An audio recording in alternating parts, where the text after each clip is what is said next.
जो व्यवस्था हम लोगों को दिखाई दे रही है, और आप भी बेहतर जानते हैं कुछ चीजों को लेकर। जब मैंने सवाल ये उठाया कि बिजली का काम अधूरा है और ब्रिज का काम जो होना चाहिए था, पेंटोन ब्रिजेस का, वो काम अधूरा है। कई महीनों की तैयारी के बाद कुछ ही बन पाए थे ब्रिजेस, और 20 से ज्यादा ब्रिजेस बनने उसमें। तो आप सोचिए 13 दिन या 14-15 दिन में कैसे ब्रिजेस बन जाएंगे। तो एज ए विपक्ष की पार्टी हमारी जिम्मेदारी बनती है सरकार को समय समय पर कटघरे में खड़ा करने के लिए। अब देखिए सरकार कितनी समझदार है, कितनी होशियार है। कुछ पत्रकार मित्रों से रियलिटी चेक कराया, जिसके लिए हम लोगों ने सवाल उठाया उसका रियलिटी चेक नहीं किया, कुछ और रियलिटी चेक करा दिया। जब पत्रकार का रियलिटी चेक हमने देखा तो हमने भी अपने पीडीए पत्रकार से कहा इसका भी रियलिटी चेक कर दो पत्रकार का। और अगर आप चाहो तो मैं वीडियो अभी प्ले करूंगा, वो रियलिटी चेक अभी प्ले करूंगा, मैं अभी प्ले करूंगा। हालांकि कार्यकर्ता पे मुकदमे लग जाएंगे तो आप और हम दोनों चलेंगे लाठी खाने के लिए। और अगर देखिए अगर कार्यकर्ता पे मुकदमे लगेंगे तो हम सब अपने मोबाइल खोल करके पूरी पोल खोल देंगे कुंभ की। अभी प्ले करा रहा हूं मैं।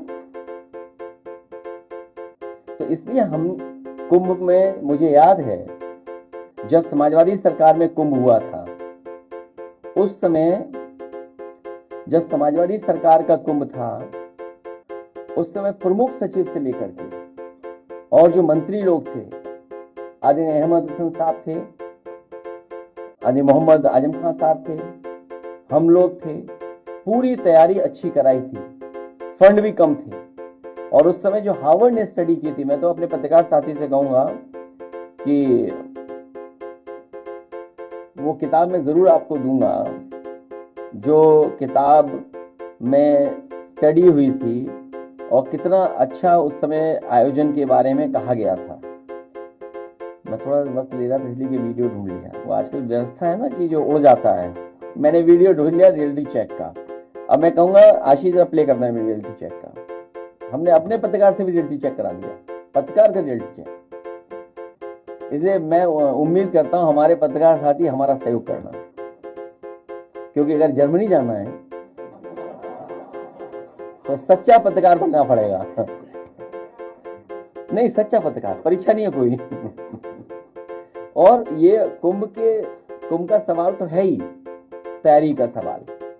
और मैं आपको बता दूं, कुंभ में निमंत्रण नहीं दिया जाता है, कुंभ में अपने आप लोग आते हैं, आस्था से आते हैं।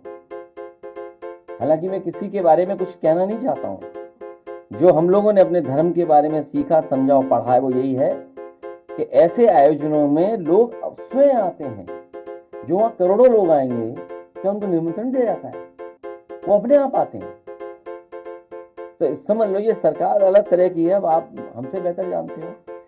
अब ये पर्ची है, मान लीजिए किसान की, गन्ने का रेट क्या है जो सरकार ने तय किया है? भाई राई सीजन शुरू हो गया है, क्या गन्ने की कीमत बढ़ा दी सरकार ने?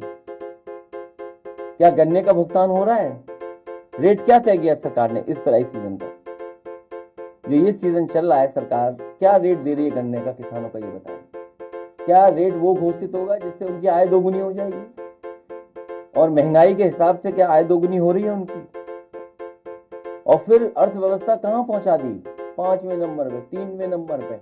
और हमारे मुख्यमंत्री जी तो, उत्तर प्रदेश की सरकार तो 1 ट्रिलियन को छोड़ ही नहीं रही है। और इतना 1 ट्रिलियन बोल देगी, इतना 1 ट्रिलियन बोलेगी, आपको लगेगा $1 ट्रिलियन इकोनॉमी हो गई है यूपी की। सोचिए आप। तो जो सवाल वो है, उसके अलावा ये सवाल भी महत्वपूर्ण है कि अभी भी गन्ना किसान का रेट तय नहीं हुआ है। बिजली महंगी है, महंगाई बढ़ रही है, नौकरी रोजगार है ही नहीं। इसलिए मैं कहूंगा हमारे पीडीए पत्रकार का, रियलिटी चेक पत्रकार का चलाएं।